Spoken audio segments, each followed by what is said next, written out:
ગુજરાતમાં છેલ્લા કેટલાક સમયથી અસામાજિક તત્વો બેફામ બન્યા છે। અસામાજિક તત્વો ખુલ્લેઆમ દાદાગીરી અને હત્યા જેવી ઘટનાઓને અંજામ આપી રહ્યા છે। ત્યારે ગૃહમંત્રીના હોમ ટાઉનમાં પણ અસામાજિક તત્વોને કાયદાનો કોઈ ડર જ ન હોય તેવું લાગી રહ્યું છે। તાજેતરમાં સુરતમાં એક નશેડીએ નશા માટે પૈસા ન મળતા એક 17 વર્ષીય સગીરની હત્યા કરી હતી, જે બાદ પરિવાર સહિતના રહીશોએ પોલીસ સ્ટેશને પહોંચીને હોબાળો મચાવ્યો હતો, જે બાદ પોલીસ દ્વારા આ મામલે કાર્યવાહી હાથ ધરવામાં આવી હતી। ત્યારે આ ઘટના બાદ સુરતમાં કાયદોની વ્યવસ્થા સામે સવાલો ઉઠી રહ્યા છે। ત્યારે સુરતમાં કોંગ્રેસ દ્વારા આ મામલે વિરોધ પ્રદર્શન કરવામાં આવ્યું હતું। મળતી માહિતી મુજબ આજરોજ વહેલી સવારે સુરત શહેર જિલ્લા કોંગ્રેસ સમિતિના નેજા હેઠળ પૂર્ણા, સીમાડા, સરથાણા, યોગી ચોક, વરાછા, કરંજ, અશ્વિની કુમાર, હીરાબાગ સહિતના સુરત શહેરના વિવિધ વિસ્તારોમાં કોંગ્રેસના કાર્યકરો દ્વારા ગૃહમંત્રી રાજીનામું આપેના સૂત્રોચ્ચાર અને પોસ્ટરો સાથે પ્રદર્શન કરવામાં આવ્યું હતું।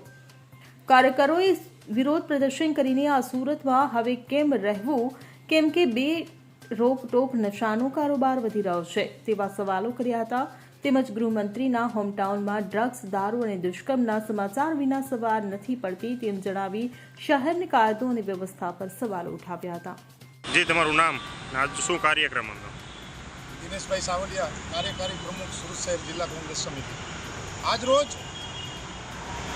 વરાછાના જુદા જુદા વિસ્તાર એટલે કે વરાછા, કરંજ, અશ્વિની કુમાર, માતાવાડી, પૂણા, સીમાડા, સરથાણા, યોગી ચોકથી કોંગ્રેસ પક્ષના અમારા જુદા જુદા કાર્યકર્તા આગેવાનો નિષ્ફળ ગૃહમંત્રી રાજીનામું આપે ના એક બેનર સાથે પદયાત્રાનું વહેલી સવારે આયોજન કરવામાં આવેલું અને આ તમામ સ્થળ ઉપરથી તમામ કાર્યકર્તા પદયાત્રા કરીને હીરાબાગ આવ્યા।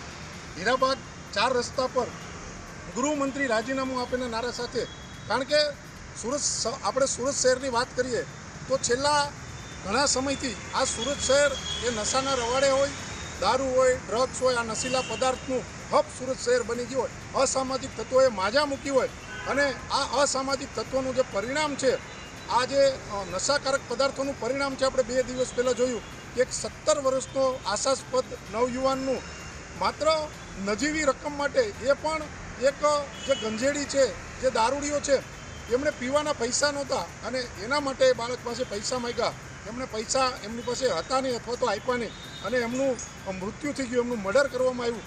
અને અસામાજિક તત્વોનું આ સુરત શહેર ઉપર અને ગૃહમંત્રી અથવા તો પોલીસની કોઈ પકડ ન હોય, માત્ર ગૃહમંત્રી બોલ બચ્ચન હોય કે કોઈ ચમરબંધીને છોડવામાં નહીં આવે।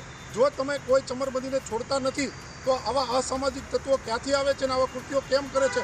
હાલમાં જ જ્યારે હેલ્મેટની વાત હોય કે જાણે કોઈ હેલ્મેટ પહેર્યા વગર નીકળવું હોય તો પેલો ત્રાસવાદી હોય એ રીતે પોલીસ એમની સાથે વર્તન કરે છે, એમનો વિડીયો બને, એના માટે કેમેરા લગાડવામાં આવે છે। અરે ભાઈ, તમે આ નશીલા પદાર્થો છે એના માટે કેમેરા લગાવો ને, એ લોકોને પકડો ને।